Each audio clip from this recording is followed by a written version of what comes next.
but this is actually motivational for the guys. I remember when I did that video about men hitting the wall, there was a lot of guys that was pissed off. Like, men don't hit a wall because men can make money whenever. They can become millionaires, blah, blah, blah. But I told you guys that you lose some of your ambition the more you get older.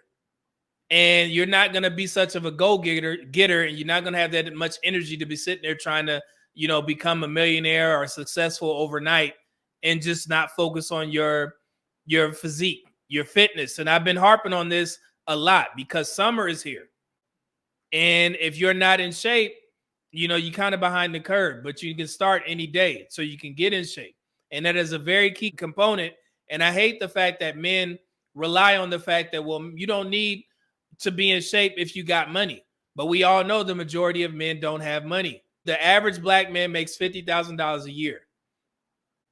So all these men saying that you can rely on just being rich and you can get any woman that you want, it's a fallacy because the majority of men don't qualify.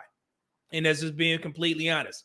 But I want you guys to hear from a popular author. I'm pretty sure you've seen his books before. His name is Quan Mills. He makes those fictional books that have like the craziest titles. My baby mama was sleeping with my grandpa, so on and so forth. So I'm assuming that the brother does very well because he has a lot of popular books that I've seen people reading just for comedic purposes. And I'm pretty sure he did that for a particular reason. So listen to what he's saying in regards to his fitness. Here we go. Let me see. Here we go. Black ass nigga. Looks matter. They matter. I just turned 40 this past March, and one of my biggest regrets is not realizing just how important looks are and how much your appearance matters in this world. Human beings are naturally superficial. It's a part of our biology. It's ingrained in us. We can't help it. We are biased toward treating people who look good better. It's just the facts of life. The faster you realize this and the faster you accept this, the better off you will be in the long run. There are a lot of aspects about yourself that you can't change, but the ones that you can, change them as quickly as possible while you are still young and you have the energy, the flexibility, the agility, the time, and the resources to really work on yourself and your appearance. Fat and black, it's the worst combination when it comes to being discriminated against. I hate to say that. I have literally had probably close to 17 jobs before I became a full-time author. And I know that sounds crazy and people might think, oh, well, you just sound unstable. No. When I look back on it and I think about all these weird experiences that I've had working in corporate America, and I've worked in 3 major cities. Every single job that I've ever had, when I was bigger, and back then I really wasn't even that big. I'm not talking about my before pic that I posted. I'm talking about when I've gained a little bit more weight. It's almost like the combination of being both big and black, it's just like a double whammy of like, this person's stupid. Can't trust them. They're incapable. I see everybody talking about how hard the economy is or how hard the job search is in this current economy. Back then in 2008 and 2009, when I was a little bit heavier set, because I've gained weight and lost weight and gained weight and lost weight, right? But back around that time, I was, a little bit, stockier. I probably, at one point, every day I was applying to 100 different jobs and going on like 20 different interviews a week. And it was always consistently the same thing. So what he said is actually true. If you look at the studies, I know there's a height component in regards to CEOs and executive positions for men. CEO or executive tends to be over 6 feet or something like that. The world is very superficial, guys. And it affects not only dating, it affects your day-to-day lifestyle. Because it's the same old analogy of who would you trust? A fat personal trainer or a personal trainer who's in shape?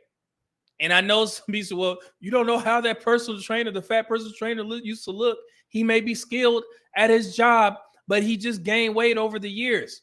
That's not what I'm talking about. I'm talking about the perception. When you see a person who is fat and they're saying that I'm a personal trainer, and you see another guy who's in shape, you're probably going to gravitate to the guy that's in shape. It affects everything. It affects how people look at you, how they view you, your work ethic. Are you lazy? They automatically assume that you're lazy. You seen how Lizzo has to fight where she'll say, well, I've seen or women will say, I went to a Lizzo concert and she stood up for 2 hours straight playing the flute, because the perception is that she can't do those things because she's obese. And I try and tell this, to guys, especially with that money aspect, stop bringing that shit up, because for the majority of men, the overwhelming majority of men, that don't apply to you. And one of the weirdest pushbacks that I heard from a man on Instagram, he said, well, one of the main reasons why I'm chubby or I'm obese is because I want to be left alone. I don't want to deal with women. If I'm not attracted to them, then they won't bother me. That makes no sense whatsoever. Because for one, your health. Why wouldn't you want to do that for yourself? And also for two, that's a defeatist mindset. So for any man that's sitting out there saying that, hey, I'm going to just become rich and I can get all the women that I want, we the main ones that be on these platforms saying that only the top 1% earn that certain amount of money. Are you on a trajectory to get into that 1%? And then when you get there, you think that you're going to be ready to be circling women in and out like that? Are you about to hit the lottery? Are the majority of men about to hit the lottery? No. So you have to focus on the things that you can control.